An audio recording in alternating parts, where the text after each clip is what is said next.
बाबू ने किस प्रकार से बिहार को विकसित राज्य बनाने का कार्य किया, औद्योगिक इकाइयाँ सेटअप की, नहरों का जाल बिछाया, दलितों को मंदिर में प्रवेश दिलवाया। आप ये सोचिए, जमींदारी उन्मूलन का कार्य किया। सुधाकर सिंह का जो सीट था वहाँ पर इस तरीके का मामला हुआ, जहाँ कम वोटों के अंतर से लोग हार जीत रहे थे, उनको हराया गया ज़बरदस्ती। इम्प्लीमेंटेशन पार्ट में इतनी कमियां हैं कि आज हर गांव में, हर घर में आप केवल कॉल कीजिए, शराब मिल जाएगा। कांग्रेस विधायक आनंद शंकर हमारे साथ हैं। श्री बाबू की जयंती आप लोग आज सदाकत आश्रम में मनाए हैं। 137वीं जयंती थी श्री बाबू को।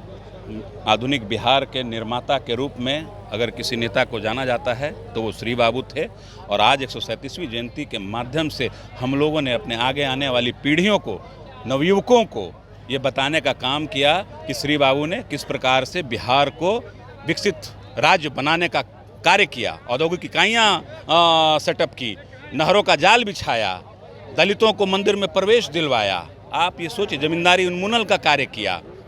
तो ये हम लोग अपने नवयुवकों को बताना चाहते हैं कि हमारे पूर्वजों ने ये कार्य किया है, उनके मार्ग पर चलिए और मार्ग पर चल के एक ऐसी सरकार लाएं, हम लोग कांग्रेस को मजबूत करें और एक ऐसी सरकार लाएं जो सबके बारे में, सबके हित के बारे में सोचती है। कार्यक्रम के दौरान मुख्यमंत्री आज अधिकारियों के सामने हाथ जोड़ते हुए नजर आए हैं।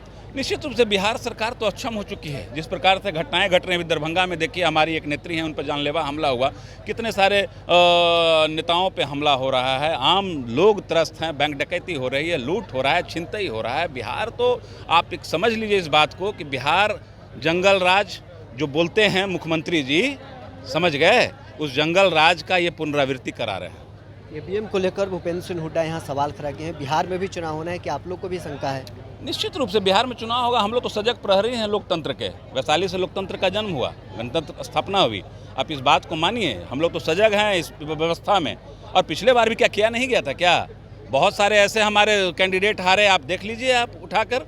बरबीघा में इस तरीके से मामला हुआ, टेकारी में इस तरीके से मामला हुआ, सुधाकर सिंह का जो सीट था वहाँ पर इस तरीके का मामला हुआ, जहाँ कम वोटों के अंतर से लोग जीत रहे थे, उनको हराया गया ज़बरदस्ती। ये तो पिछली बार भी हुआ है, लेकिन हम लोग सजग प्रहरी हैं, हम लोग मुंह तोड़ जवाब देंगे। आगे भी डर है ईवीएम को लेकर? एकदम डर है। जिस प्रकार से हरियाणा में इतने ईवीएम 99% चार्ज पाए गए, दिन भर की वोटिंग के बाद 99% अगर ईवीएम चार्ज पाया जाए तो आप समझ सकते हैं कि कहीं ना कुछ घपला किया गया है। शराब लगातार बिहार में जहरीली शराब मिल रहे हैं, सैकड़ों लोगों की हाल ही में मौत हुई है। देखिए, उस समय तो सरकार में हम लोग भी थे और निर्णय हम सभी लोगों ने मिल के लिया था, लेकिन इम्प्लीमेंटेशन पार्ट में इतनी कमियां हैं कि आज हर गांव में, हर घर में आप केवल कॉल कीजिए, शराब मिल जाएगा।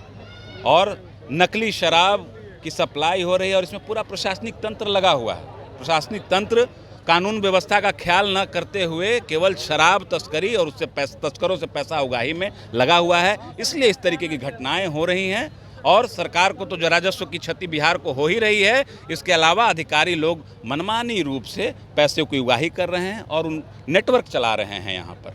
इसलिए इस तरीके की घटनाएं हो रही हैं। अगर अधिकारी अगर सजग हो जाएं तो इस तरह की घटनाएं नहीं होंगी। इम्प्लीमेंटेशन पार्ट में बहुत सारी खामियां हैं।